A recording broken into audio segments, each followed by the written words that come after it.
किसी राजमहल के द्वार पर एक साधु आया और द्वारपाल से बोला कि भीतर जाकर राजा से कहो कि उनका भाई आया है।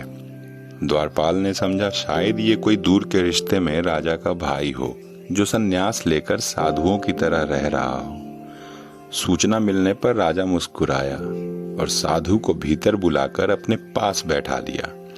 साधु ने पूछा, कहो अनुज, क्या हाल चाल है तुम्हारे? मैं ठीक हूँ, आप कैसे हैं भैया? राजा बोला। साधु ने कहा, जिस महल में मैं रहता हूँ वह पुराना और जर्जर हो चुका है, कभी भी टूटकर गिर सकता है। मेरे 32 नौकर थे, वे भी एक एक करके चले गए।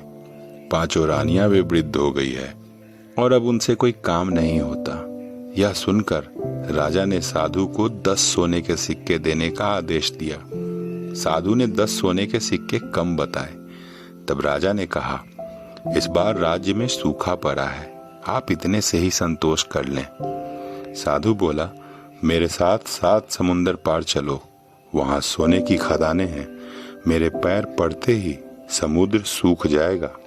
मेरे पैरों की शक्ति तो आप देख ही चुके हैं। अब राजा ने साधु को 100 सोने के सिक्के देने का आदेश दिया।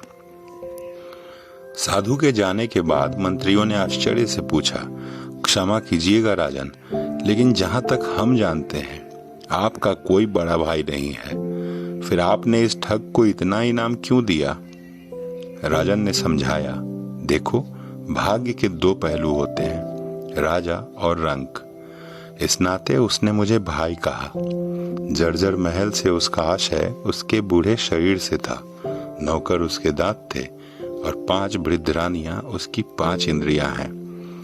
समुद्र के बहाने उसने मुझे उलाहना दिया कि राजमहल में उसके पैर रखते ही मेरा राजकोष सूख गया, क्योंकि मैं उसे मात्र 10 सिक्के दे रहा था, जबकि मेरी हैसियत उसे सोने से तौल देने की है।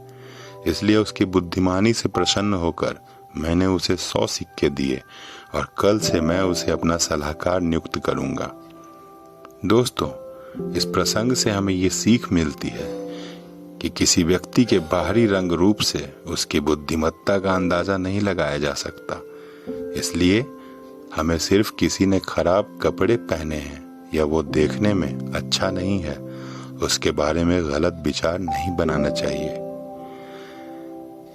इस वीडियो को पूरा देखने के लिए आप सबका बहुत बहुत धन्यवाद। आप सबका दिन शुभ हो।